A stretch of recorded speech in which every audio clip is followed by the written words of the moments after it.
Hello everyone, welcome to Study Scot. इस video में हम लोग देखने वाले हैं क्लास 8th हिस्ट्री की बुक का chapter 1 how when and where के नोट्स। तो इसमें कुछ क्वेश्चंस हैं कि आपका जन्म कब हुआ और how do you come to know about it, आपको कैसे पता लगा कि आपका बर्थडे कब होता है और कहाँ आपका जन्म हुआ था। तो व्हेन, वेयर, हाउ, ये क्वेश्चंस है, ये हम कई तरीके से पूछ सकते हैं। तो हाउ का क्या मतलब होता है? How means important dates in history. तो जो हाउ है कि हिस्ट्री की इंपॉर्टेंट दिन कौन से हैं। पीरियडाइजेशन ऑफ हिस्ट्री, किस तरीके से हम हिस्ट्री को पीरियडाइज करते हैं। मेडिवल है ना, ancient and modern, ancient, medieval, modern, इस तरीके से हम भागों में बांटते हैं हिस्ट्री को पढ़ के। सोर्सेज ऑफ हिस्ट्री, हमें हिस्ट्री के बारे में पता कहाँ से लगता है। तो ये जो हाउ वाली चीज़ है ना, ये हमें यहीं से पता लगती है। ये हाउ क्या है। अब व्हेन मीन्स होता है टाइम, 18th सेंचुरी ऑनवर्ड्स। ये हम लोग कब पढ़ेंगे? अब हम ये मॉडर्न हिस्ट्री पढ़ रहे हैं 8th क्लास में। जो 6th क्लास थी उसमें हमने एंशिएंट पढ़ी, 7th में मेडिवल, और अब हम पढ़ रहे हैं modern.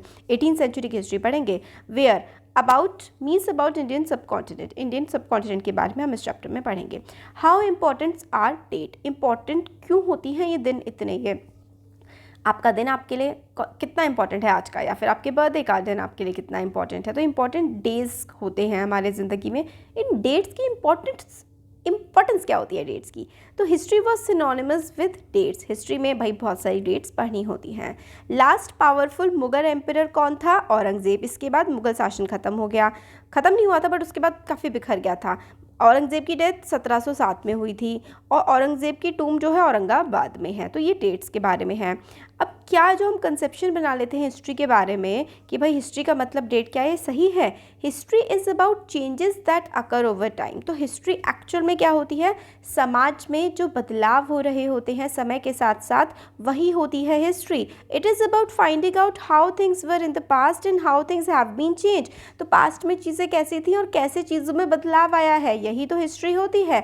History is about processes and things that happen over a period of time. समय के साथ साथ जो प्रोसेस हो रहे होते हैं, चीज़ें बदल रही होती हैं, वही हिस्ट्री होती है। अभी देखो, Brahmins offering shastras to Britannia, frontispiece to the first map produce by James Rennell 1782। तो शास्त्र जो है ब्राह्मण अब ब्रिटेन को दे रहे हैं, मतलब ब्रिटेन का शासन देश पर हो चुका है। ये पिक्चर दर्शाती है इस बात को। Living in the world we not always ask historical question. हम हिस्टोरिकल क्वेश्चंस के बारे में ज़्यादा बातें नहीं करते अपनी लाइफ में, राइट।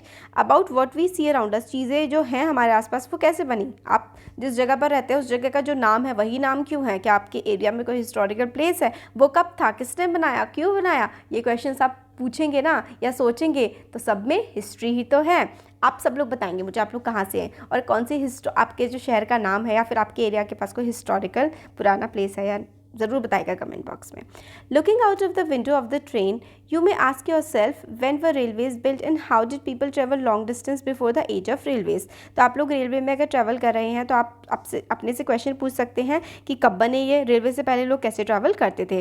फर्स्ट ट्रेन जो है मुंबई से थाने के बीच चली थी इंडिया में, और 1853 में 1853 में जो पहली ट्रेन चली थी इंडिया में मुंबई से थाने के बीच में। और train at railway station Ballari एक पिक्चर है। अब हम चाय के बारे में बात करते हैं। We take things for granted. हमें लगता है ये चीज़ें तो हमेशा से ऐसी ही रही होंगी, बट ऐसा नहीं होता है। समय के साथ बहुत बदलाव होते हैं। As if what we see has always been in the world we inhabit. हम लोग ऐसा देखते हैं कि भाई ये चीज़ें तो हमेशा से दुनिया में रही होंगी। We ask questions that actually are historical. हम कुछ क्वेश्चंस पूछते हैं, क्या वो हिस्टोरिकल होते हैं। Watching someone sip a cup of tea at road side tea stall you may wonder. आपने कभी किसी को चाय पीते हुए देखा होगा, क्या आपने सोचा है कि भाई ये चाय क्या हमारे देश में थी पहले, ये चाय कॉफ़ी आई कहाँ से है। People in India did not begin drinking tea one fine day, they developed a taste for it over a time. एक दिन ऐसे ही पीना नहीं स्टार्ट कर दिया, धीरे धीरे टेस्ट डेवलप हुआ है। ये देखो, लिप्टन की टी है वर्ल्ड की फेमस, इस तरीके के एड्स आते थे। 1922 में advertisement for Lipton T. The third son of queen Victoria of Britain Prince Arthur who was given the title of Duke of cannot. तो ये देखो इनकी पिक्चर है और ये चाय पीते हैं। इस तरीके से दिखाया गया है कि प्रिंस भी चाय पीते हैं, तो आप भी चाय पीजिए। अभी देखो, गवर्नर जनरल है लॉर्ड माउंटबेटन। जब हमारा देश आज़ाद हुआ उस समय पर यही लास्ट गवर्नर जनरल था। Which dates? In the histories written by British historians in India, the rule of each governor general was important. तो ये लोग तो भाई गवर्नर जनरल का जो रूल है उसके हिसाब से ही हिस्ट्री लिखा करते थे अंग्रेज. ये हिस्ट्री जो है first governor general Warren Hasting था. इंपॉर्टेंट है, क्वेश्चन आ सकता है कि who was the first governor general of India. Warren Hastings था, इसका नाम याद रख लीजिए. और लास्ट गवर्नर जनरल था ये लॉर्ड माउंटबेटन लॉर्ड पॉट पता नहीं क्या लिखते थे, भगवान थे जैसे. फर्स्ट गवर्नर जनरल था वॉरेन हेस्टिंग और लास्ट गवर्नर जनरल था ये Mountbatten.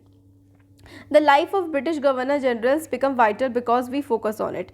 Similarly, if we change focus and begin to look at the activities of different groups and classes in Indian society within the format of history of Governor Generals, तो history हम लोग जो अंग्रेज़ पढ़ा करते थे या हमें पढ़ाया करते थे जब हम गुलाम थे, तो गवर्नर जनरल के शासन में ये हुआ, इस गवर्नर जनरल के शासन में ये हुआ, वो हुआ.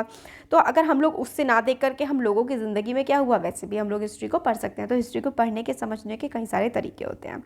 तो the new set of dates will become more important for us to know, है ना. नई तरीके से चीज़ों को देखेंगे तो नई डेट्स इंपॉर्टेंट हो जाएंगी. अब हम अपनी हिस्ट्री को पीरियडाइज कैसे करते हैं, कैसे पता लगाते हैं हम लोग हिस्ट्री के बारे में. How do we periodise? In 1817 James Mill, a Scottish economist and political philosopher, published a massive 3-volume work, a history of British India. In this he divided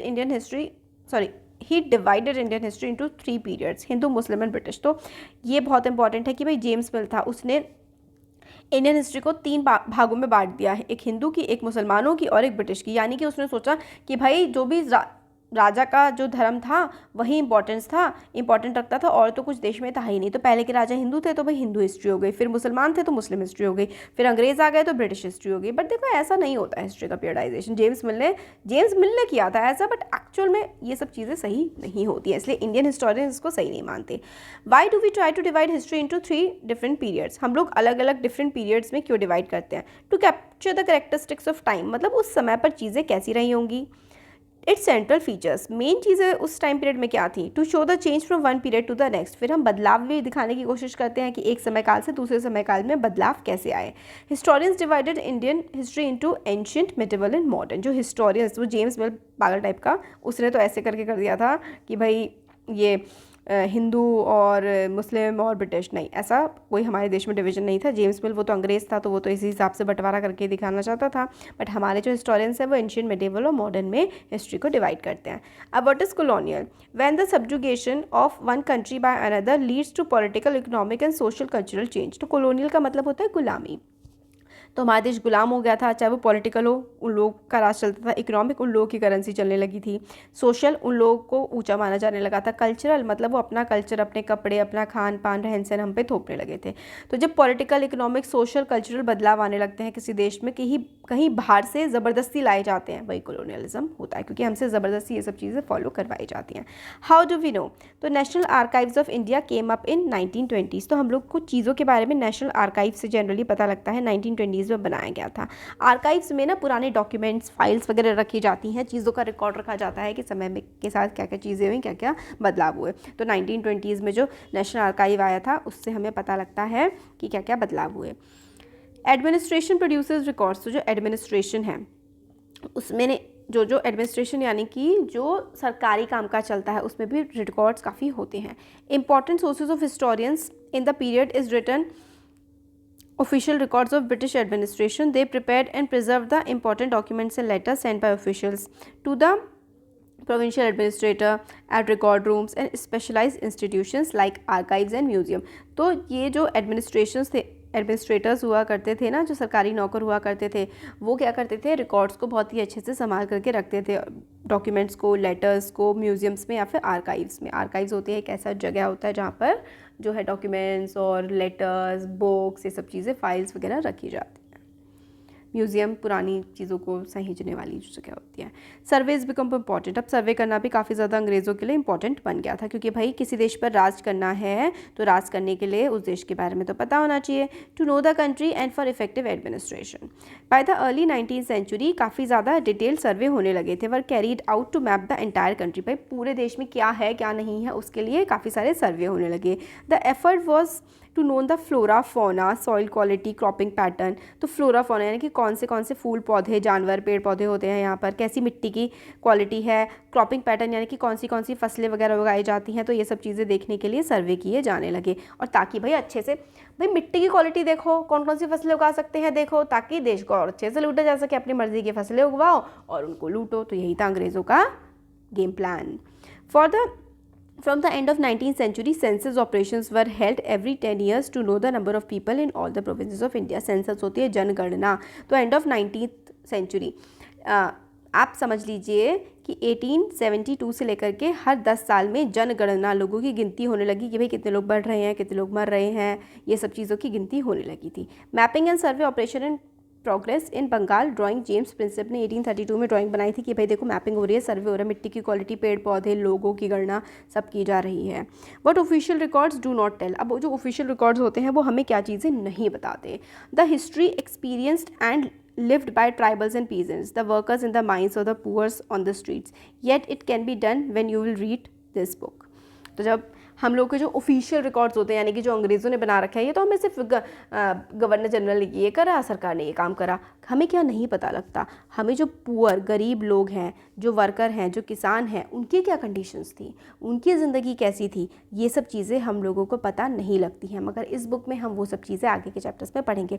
पता कैसे लगती है हमें लोगों की ज़िंदगी के बारे में? लोगों की डायरीज से, पिलग्रिम्स एंड ट्रैवलर्स जो लोग बाहर से आते थे उनके रिकॉर्ड्स से, और लोग भी किताबें लिखा करते थे, लोगों ने ऑटोबायोग्राफीज़ लिखी हैं, काफ़ी इंपॉर्टेंट पर्सनालिटीज़ ने अपनी खुद की जीवन कथाएं लिखी हैं, उनसे हमें इस लोगों की ज़िंदगी के बारे में पता लगता है। पॉपुलर बुक जो कि लोकल बाज़ारों में बिकती थी, न्यूज़पेपर्स से जो इंपॉर्टेंट लीडर्स, रिफॉर्मर्स, पोएट्स और नॉवलिस्ट थे, मतलब हमारे देश के जो लोग थे, उनकी किताबों से, उनकी जीवनियों से हमें बाकी देश के लोगों की कहानियों के बारे में भी पता लगता है।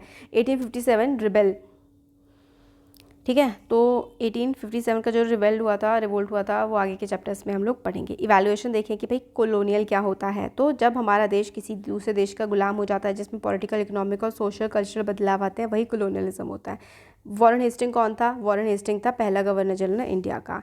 ब्रिटिश कहाँ पर ऑफिशियल डॉक्यूमेंट्स को रखा करते थे? तो नए कमरे बनाते थे वो, म्यूजियम्स में, आर्काइव्स में वो रखा करते थे ऑफिशियल डॉक्यूमेंट्स को।